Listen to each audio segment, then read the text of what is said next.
Well, this was a terrible idea. Integrated strategies. I really like this game mode, and for some reason, I thought the best way to get some fun out of it is to torture myself by trying to earn my shiny medal in IS4 with this challenge coupled on. Here's how it's gonna work. There is a list of every operator I have at Elite 2 on a random wheel. The 1, 2, and 3 stars are also on here in case you were wondering. Every time I get a recruitment, I spin the wheel until it lands on something valid, for example, the right class of operator if my current amount of hope can afford it. If I get lucky and I'm offered a temporary recruitment with a 0 hope cost, I can choose to get them, otherwise it's back to the wheel. Regarding promotions, I am able to upgrade whenever I can. The wheel has already served its purpose by then of throwing me a random cast to work with, and that's really it, loose kind of rules. Obviously I'll be playing on Braving Nature 10 for the medal, but I will also not go for the first ending, because I've heard that emotional damage tastes like buttered pancakes. And I'll expose myself now, I somehow managed to lose a run with this. It happens. Anyways, after 14 failed attempts and a heartbreaking one later, the successful run begins. Scavenger, Virtuosa, and Spot are my starting operators. This is really good. I was certainly happy after the many runs of Anarchy in my initial squads. I've had some pretty awful starts. Vanguards are always useful as the squad builds up, an operator that heals, and a nice source of damage. It checks off pretty much everything I need for an early IS4 run. I did not realize how good Virtuosa is in integrated strategies until I got into the first stage, Prisoner's Night, a map that demands enough damage. If too many prisoners pile up, they'll get out of their imprisoned state and obliterate the barriers, leaving you with a giant stack of enemies you can't hope to block. Luckily, just by Virtuosa standing there and getting your elemental damage out, that's not a problem. And as luck would have it, I get Lumen, who is a great healer. But you'll notice as the run goes on that my hope reserves will appear and disappear pretty quickly due to being thrown quite a few 6 stars, losing out on chances for operators I might actually need whenever I see recruitment permits. Hand of Moss is in my opinion one of the easier maps to get. Even in its emergency ops difficulty, if you focus on the bulky enemies from the top and manage to crossbow guys aggro if you don't have reliable healing, it should go pretty smoothly. A nice collectible and I get blessed with a free horn.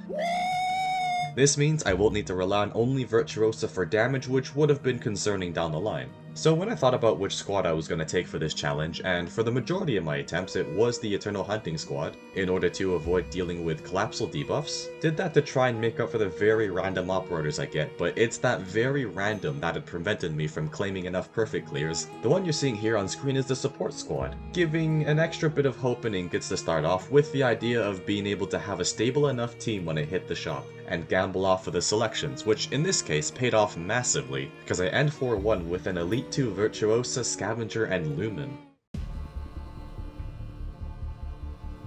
Path with No End is also another relatively straightforward map. Have enough blockers to deal with the left side while killing off the stun snipers on the right. If you can't do that but can spare a fodder unit, you can place them last so they aggro on them and not disturb your main force. One free store mine later, I decide that it's a good time to use these two folder tools. With all nodes accessible on a map via vertical paths, I was hoping to get as many scout nodes as possible, one for a third ending requirement and the rest for upgrading. Got almost the best case scenario. Feeling confident, I decided to not turn around, they're sluggies. Well, at least according to the game, they're not spiders despite looking like one. For this map, I tend to build up the central position so those explosive slugs don't devastate my ranged operators, and that's really it. With Spot and Lumen holding the enemies in place, we get an easy win and an amazing collectible to get early into the run. Though I have little control over what operators I'll get, I can at least have a better time narrowing down needed roles with the extra voucher choices. Black Knight joins the squad and I send her as well as Horn on scouting missions before heading to Unwell. A nice map if you have blockers and good attack range coverage. Lumen easily covers that scanning range for spies among the civilians, and the rest is defended as usual. Good time to talk about Lumen's skill 3, cause that is a great skill in general. If you're under fire from status effects, an ammo point will be consumed to remedy that, but I think the skill works better if the ammo doesn't get used, cause Lumen gets better healing capabilities if the skill remains active. Sort of a pseudo-infinite skill. Here I was hoping for a second medic. I instead get someone's ex-wife instead. I feel that joke would have casted better with Read the Flame Shadow. Horn, Black Knight, and Calcit come back from scouting and are automatically upgraded to E2, saving me a lot of hope for more chances at my high rarity operators. So close and yet so far, just like many of my failed attempts in this video. The map always feels strange to me whenever I play it. Maybe it's the fact that the deployment slots are so clearly divided into their melee and range counterparts. Sacrificial operators slash summons are great here to soak up the initial hits from lancers, who do get a lot of ground to build up speed. In IS4, you've got these bosky passage nodes, which I'm a big fan of because you get more nodes and therefore more chances for loot, combat XP, collectibles. And if you don't have reliable healing at this point, some of these floor 3 maps will punish you pretty hard, especially the emergency ops of Altar of Craving. That one installation in the middle of the best spaces hurts tremendously without healing. But other than that, it's more the usual. The squad is in a pretty good position. Plenty of ways to block, hold the line, a solid dedicated healer, and a good mix of damage options from Virtuosa, Horn, and Calcit. Something I always try to pick up when I do the third ending is some form of survivability related collectible. For example, this one, given I still have objective shields by then. Not getting something like that is what did cost me my best run prior to this one. Outside of the squads that insta E2, a shiny and E2'd operator in a single node is somewhat rare in IS, especially when you need 2 of the same recruitment permits for it, yet alone, a new mushroom addicted doggo. I arrive at Shady Frozen Sea, and you might be thinking it's just some dudes exploding boats and casters, and you'd be right. Until the transport vessels are thrown into the equation, forcing you to deal with the casters early if you ever get the emergency ops version of the map. Which, to be fair, is doable, but it doesn't feel right to me every time I do it, and this is coming from someone that loves using fast redeploy operators. Anyways, loot, loot, loot, Justice Knight, so close yet so far emergency op edition, third ending item, here we go. Blade Signifier, the floor 3 boss of this run. My general strategy with this guy, regardless of which map you get with him, is to find a good spot to engage him before they and their black smoke gets too close to the front line. Because the mist cripples the attack speed of the operators inside, which can be a problem if your squad is less equipped than the one you're seeing. So after shoving hot knives and high explosive shells up the guy's bum, and rescuing a hot cat, we move on to Noise Disturbance is the next map, and it features a pretty inconveniently placed spike chest for my ranged operators. Or maybe I just shouldn't have used KOB skill 2 there. The gunner guy is the main offensive threat of the map because the drones that get summoned permanently lowers defense as it attacks, which is not great long term. The drone itself hits hard too once that defense drops. The solution?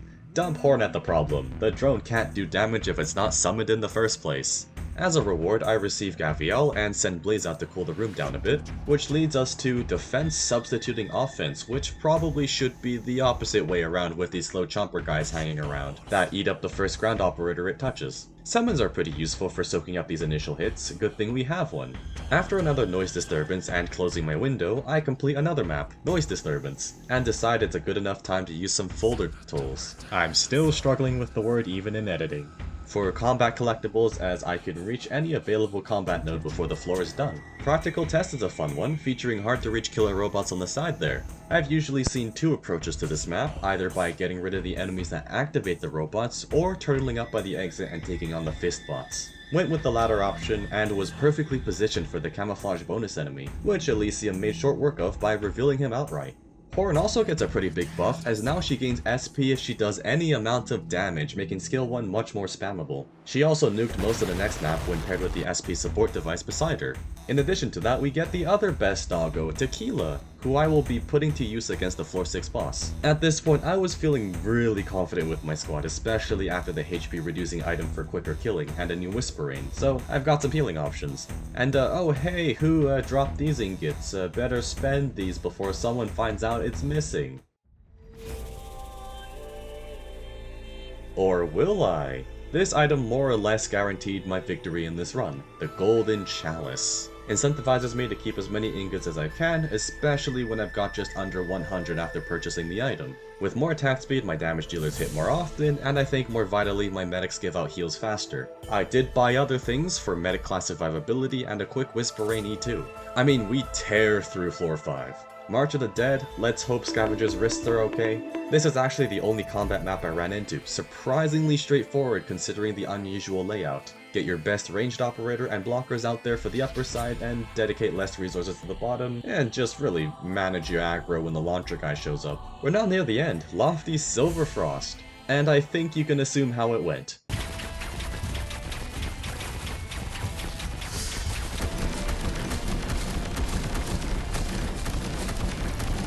and I still somehow managed to lose my objective shield, so rip my bonus 60% HP. At this point, I don't really need to go through any more combat maps, it was just a lot of flexing, but I hope some of the stuff I talked about will help you make decisions for your own IS4 runs. I will mention one thing on this floor before the boss. There was a boss key passage node, which I don't really see in a floor 6, so that was cool. Here we go, Gardener. Well, that's not the boss's name, it's actually Kreslician, the Ascendant of Cosmoe. There we go. Generally with the boss, I tend to focus on the left side and only lightly defend the right. Using the device in the middle, the boss can only be damaged for a short period of time per activation, so I thought it was reasonable enough to pile the barrage into one place. Especially when the boss teleports between 4 fixed locations in a clockwise direction. Got my medics up as soon as possible with their mad healing pace, and piling everyone else after the medic skills are up. The other enemies themselves aren't hard to deal with. I found that the most dangerous ones were the heavies that march on the bottom left side, so you can see I've deployed on the upper end to avoid any unnecessary damage, as we'll be bombarded pretty often by the boss. With that, the squad is ready for this.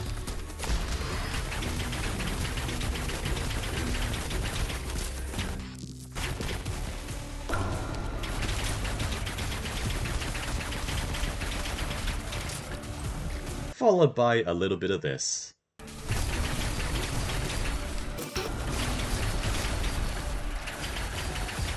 And there you have it, the IS4 operator spinning wheel challenge thing in way more than 98 spins. My phone's browser actually crashed multiple times because of the sheer number of options on the wheel. So, what have we learned today? Don't do this challenge for any integrated strategies. Unless you like RNG and gambling, I guess. Don't do it, it's not worth it. Thanks for watching.